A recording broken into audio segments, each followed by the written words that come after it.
Hello everyone, here is a quick lecture over some of the errors in this book, some of the attribution errors. The rest of the information you can get from reading, so make sure you read the chapters. But I wanted to go over this slide, slide 9, and explain some of the attribution biases that are out there. These can be very confusing, so make sure you pay attention to the differences. Okay, so this is how basically attribution is when we look at somebody and then we judge their behavior. This also is when we judge our own behavior.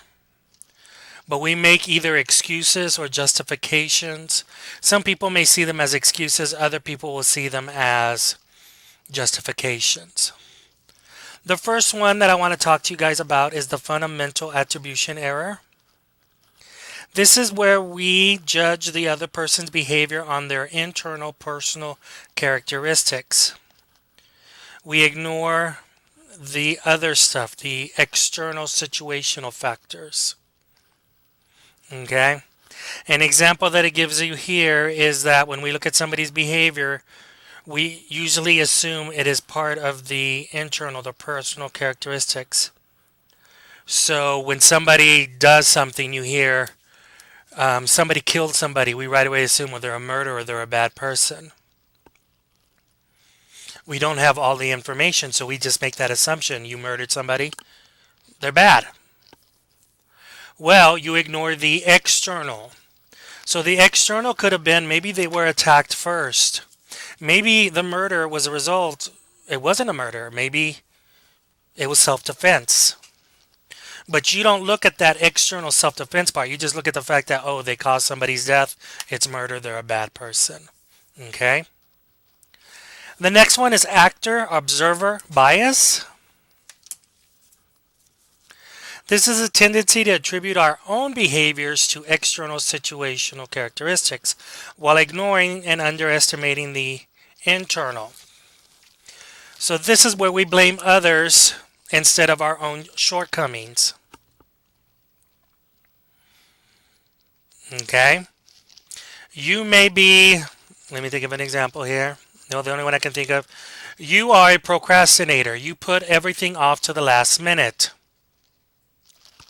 Instead of saying, oh, it's my fault, I procrastinate, you blame the instructor for failing the course. He made it too hard. He should have made the class a lot easier.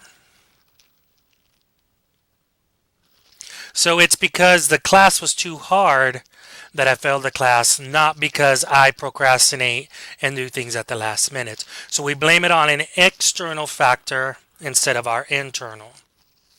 All right? The next one is blaming the victim.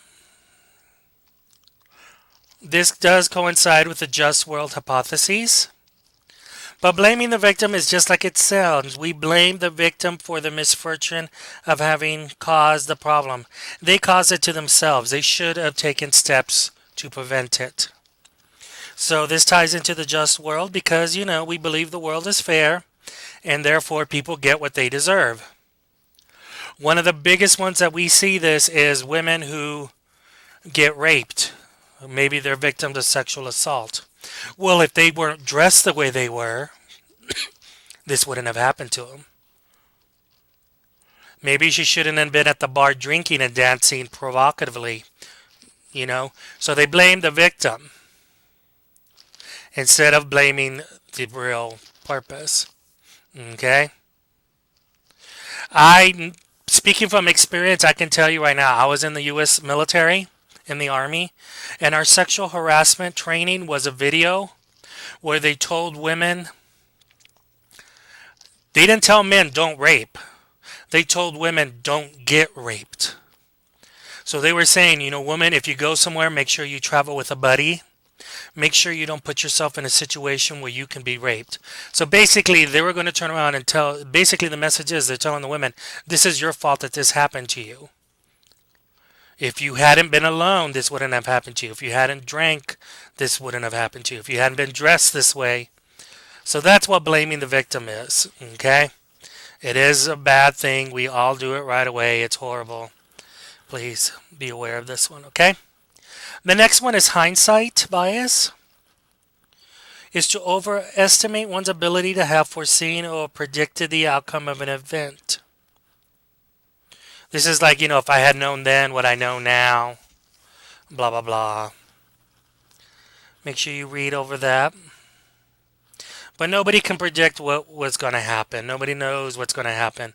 When people are involved, things can go crazy. Just because you walk home, one example, Trayvon Martin, the shooting in Florida. Everybody says, well, he shouldn't have been walking at that night. They're blaming the victim. But then now when they look at hindsight, they should have been like, oh, we should have known he was just walking home. There was no reason for the man to approach him, Zimmerman. There was no reason for him to be shot. He was just walking home. We don't know that, okay? The next one is a self-serving bias. This is where we attribute our successful outcomes for our own behavior, but then when we fail, it's somebody else's fault. So when I do good in class, it's because I'm an awesome student. But when I fail, it's because the test was worded incorrectly. I couldn't understand the instructions. Okay? I always say, this is my mother, a Mexican woman. This is my mother. When I got my car, it's because Simon's hardworking and he deserves it. When my cousin, the bad side of the family, got a new car, it's because they're putas and drug dealers and, they're just selling drugs. That's how they get it. So when it happens to us, it's because we deserve it. We worked hard. But when it happens to somebody else, it's a very negative thing. Okay, they must have cheated. There's no way they could have done it. That's a self-serving bias. We always come out in a positive light, and then we judge other people negatively. Okay? Self-efficacy bias is the next term here. Okay? This is basically where we take things...